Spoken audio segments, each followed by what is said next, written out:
cinéma, c'est 24 fois la vérité par seconde. Alfred è bellissimo!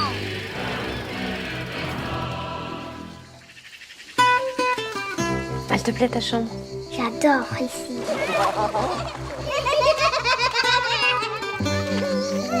Pourquoi on n'a jamais venu avant au Portugal? Parce que je travaille tout le temps. C'est important que les filles connaissent. Qu'est-ce que t'en sais?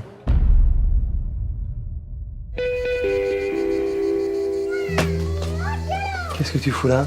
Je vais regarder mes nièces.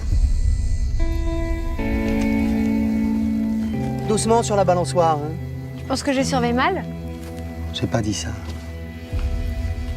Maman, elle a l'air triste. Ça te ferait du bien de lâcher un peu tes filles. Toi, ça te ferait du bien de fermer un peu ta gueule. Je veux que tu sois gentil avec ma sœur. Tu nous forces à remuer la merde en revenant ici. Ça fait quand même quelques années qu'on travaille toutes les deux. Clara faisait des études de philo, moi j'étais aux Beaux-Arts à Paris, elle m'a rejointe. Et on a commencé à faire nos premières vidéos de création, puis court-métrage, puis moyen-métrage, etc.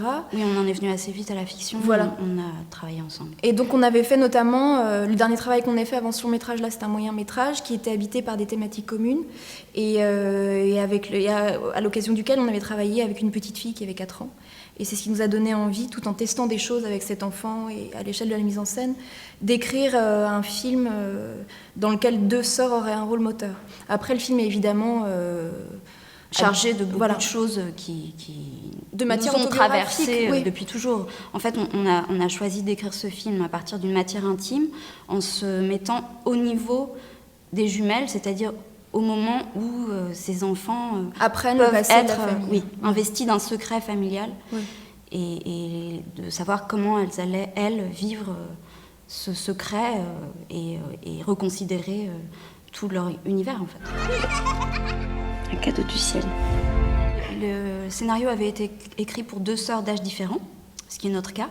Et en voyant les jumelles, on a eu un coup de cœur tellement fort qu'on a décidé de réécrire pour elles. Ça nous semblait quand même intéressant aussi et précieux de renforcer à l'intérieur de la narration la scission qui s'opère entre ces 2 enfants qui sont chargés pour l'une d'un secret et l'autre, tout en sachant que l'autre ignore tout ce secret pendant un temps du film.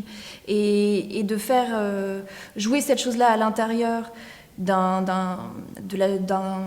bloc gémellaire, c'était plus fort narrativement. Ouais. Donc ça nous a beaucoup intéressés.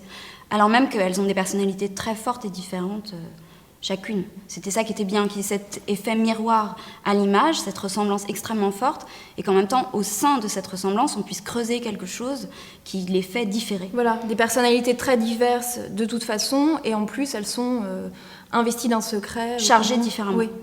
Pas au même moment, et elles ne réagissent pas de la même manière. Elles n'ont pas du tout la même manière de réagir. Oui. Malgré cette expérience avec une enfant de 4 ans, il a fallu traverser des petites épreuves avec ces 2 petites, parce qu'elles sont très peu là sur le plateau, donc il y a un temps très restreint pour travailler avec elles, parce qu'il faut toujours respecter le temps de l'enfance et les jeux, etc. quoi. Donc il faut savoir être très souple. Et on leur a raconté l'histoire, bien sûr, pour qu'elles aient une version du scénario qui correspondait à leur âge, 6 ans. Et ensuite, on leur explique tout en amont des scènes, pendant les scènes et après les scènes, mais on ne fait pas de répétition avec elles, parce qu'on ne veut pas les fatiguer. Et puis, on ne veut pas qu'elles apprennent leur texte, parce qu'elles ont 6 ans à peine, donc elles ne savaient pas lire, et on ne voulait pas que le texte soit récité comme une petite poésie. On voulait qu'elles puissent s'en emparer et être libres avec ça, alors même que tout est très écrit. Donc on leur donnait le texte aux phrases à phrases, voilà. Les phrases l'une après l'autre. Faut pas faire du chagrin à papa et maman. Promis? Pour les personnages adultes, on voulait construire des trajectoires inversées, en fait. Iris porte cette lumière au début du film, elle va s'effriter au fur et à mesure, elle parle très librement, à partir du moment où le secret est délivré, voilà. Elle parle très librement de la mort de cette personne, puisque maintenant le suspense un moment, et elle fait des sortes de prières à cette personne morte dans les paysages. Il y a un caractère comme ça un peu sacré et de continuité dont parlait Clara entre la vie et la mort. Oui, il y a une forme de rituel oui, que les enfants connaissent elles aussi, hein, c'est des espèces de petites sorcières pour nous. Donc Oui, ça nous plaisait de jouer dans ça. la scène de la fugue, etc. Et en ce qui concerne le personnage de Gabriel, lui ne voulait pas se retrouver et revenir au Portugal. Le retour dans ces lieux est douloureux et compliqué pour lui. Il l'exprime vis-à-vis d'Iris. Et au fur et à mesure, la parole va se libérer. Il va pouvoir être confronté aux différents tabous et blocages qu'il connaissait. Et c'était important pour nous de faire Donc d'un côté, il y a une forme de dépassement pour le père, au moment où la parole se referme pour la mère, ce qui lui fait traverser des choses par la suite. Chacun vit son deuil et sa culpabilité respective de la manière... qui lui est la plus propre. Et effectivement, c'était important pour nous que des choses se jouent dans ce couple, comme dans un vrai couple, que ce ne soit pas une famille idéale, qu'il puisse y avoir une certaine forme de violence verbale ou d'agressivité. Oui. Et pour autant, c'est un couple qui s'aime charnellement, sensuellement et qui s'aime... Ils ont réussi à traverser ces épreuves ensemble et on sent cet amour tout du long. Et on voulait rester dans cette chose solaire aussi. Pensar em ser feliz.